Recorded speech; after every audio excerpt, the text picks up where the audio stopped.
I know recently, during this past spring break, that you went to Iraq for about 10 days. Can you tell me a little bit about why you decided to do that in the first place? I thought, you know what, why don't I do something beneficial to my career, something that can help people and something that can help me, what I want to pursue in life, which is, I want to be a war and a conflict photojournalist.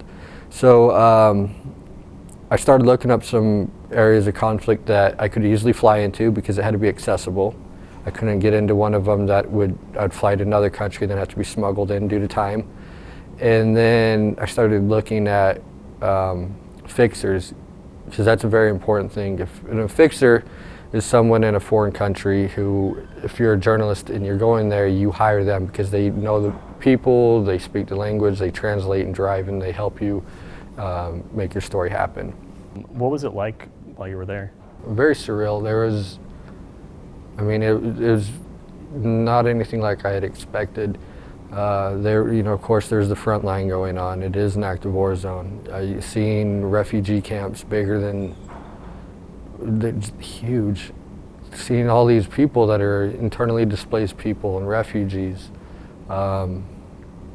We went to an abandoned village called Teleskuf, and Daesh. They came over and they occupied the town, and all of them except for 3 citizens fled. And they're Christians, and eventually the Peshmerga came back to the town. And so just seeing all these things like that, it's more than what you see on the news, it's real. Being a soldier beforehand and going and seeing it as what's going on as a journalist, what was your perception like, or was it different compared to what you kind of experienced when you were in the Army? I think maybe being a veteran kind of helped me accept the fact when the mortars started coming in that, I could easily be killed and there's nothing I can do to stop it. So there's no reason to let the fear of it stop me from doing what I'm here to do. Can you tell me about some of the photos that you took? Well, I happened to be there during Nowruz. It's the Kurdish traditional New Year. So I documented some photos of them celebrating the New Year, and they celebrate by lighting fires. And so the whole countryside that I was at was, lit up with all these random fires all over from celebrating the New Year. So I got some photos of that. I've got photos of course, at the front line. I got a photo of one of the suicide bombing, one of the guys that Peshmerga fighters who ended up getting hurt. I got photos of some of the generals and having meetings. Of course, I got a photograph of mortars going out, tracers flying around.